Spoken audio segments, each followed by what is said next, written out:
Oke, kita langsung bahas aja ya. Selama ini, kita mungkin mikir kalau resiko terbesar di dunia itu datangnya dari persaingan antar negara. Tapi, gimana kalau ancaman terbesar berikutnya justru datang dari sumber yang sama sekali nggak kita duga? Nah, cara kita melihat bahaya global kayaknya bakal diuji habis-habisan nih. Nah, untuk dapat gambaran besarnya, coba deh kita mulai dari kutipan yang lumayan provokatif ini. Kutipan ini seolah-olah menggambarkan situasi yang kita kenal sekarang. Sebuah dunia di mana kekuatan yang seharusnya jadi penstabil, malah jadi sumber ketidakpastian terbesar. Akibatnya, kita masuk ke dunia yang disebut Gen 0. Coba bayangin deh, dunia tanpa polisi global. Nggak ada yang benar-benar netapin aturan main. Dalam kekosongan ini, negara-negara paling kuat ya nggak lagi main sesuai aturan bersama. Mereka bikin aturan sendiri buat keuntungan mereka masing-masing. Nah, disinilah pembahasannya jadi super menarik. Kita kan udah terbiasa ya mikirnya dalam kerangka negara, Amerika, Tiongkok, Rusia. Tapi gimana kalau kekuatan yang sesungguhnya sekarang justru dipegang oleh pihak yang sama sekali berbeda? Coba deh kita lihat contoh-contoh nyatanya. Microsoft, sebuah perusahaan, tahu soal serangan siber bahkan sebelum negara-negara sadar.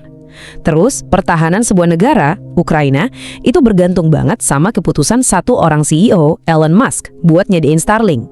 Intinya gini, perusahaan teknologi itu nggak lagi cuma ikutin aturan. Mereka udah mulai bikin aturan sendiri. Nah, ngomongin soal kekuatan teknologi, ada satu kekuatan yang kayaknya bakal melampaui semuanya dan jadi risiko terbesar berikutnya, kecerdasan buatan atau AI. Ini tuh bukan lagi sekedar alat biasa, tapi sebuah kekuatan yang bisa mengubah segalanya secara fundamental. Oke, sebelum kita lanjut, penting banget nih buat kita paham apa sih yang dimaksud risiko sistemik itu. Ini bukan sekedar masalah kecil loh, ini ancaman yang saking gedenya bisa bikin seluruh sistem yang menopang hidup kita, mulai dari ekonomi, keamanan, sampai tatanan sosial, ambruk. Sekarang, coba lihat betapa nyatanya ancaman ini. Anthropic, salah satu pemain besar di dunia AI, mereka bikin sebuah model yang saking canggihnya, mereka sendiri yang mutusin buat nggak merilisnya. Mereka bilang terang-terangan, kalau sampai dirilis, dampaknya bisa jadi bencana instan buat keamanan global. Terus, kenapa sih ini bahaya banget?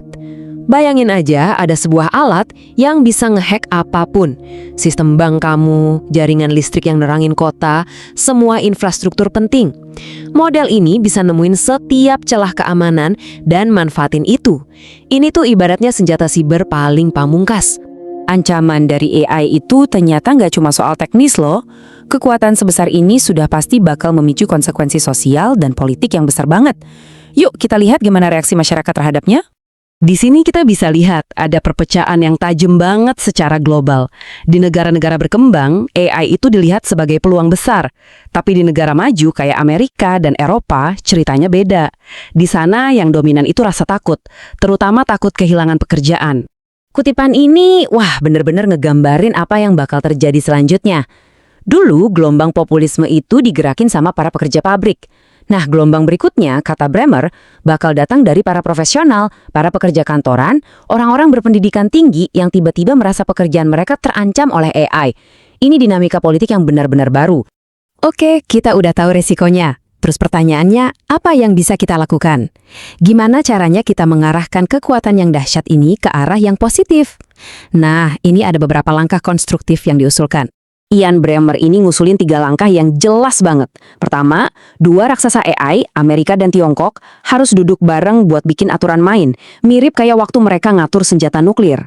Kedua, kita butuh semacam badan ahli global yang tugasnya mantau resiko kayak penjaga buat ekosistem AI. Dan yang ketiga, ini penting banget, kita harus pastiin teknologi ini nggak malah bikin jurang baru antara si kaya dan si miskin. Dan sampailah kita di pertanyaan terakhir yang paling penting. Kita punya teknologi yang nggak kenal batas negara, tapi sistem politik kita malah perpecah belah dan seringnya saling bermusuhan. Tantangan terbesarnya adalah, apa kita bisa kerjasama untuk mengatur masa depan kita bersama? Atau jangan-jangan perpecahan kita ini malah bikin kita nggak siap menghadapi kekuatan yang udah kita ciptakan sendiri?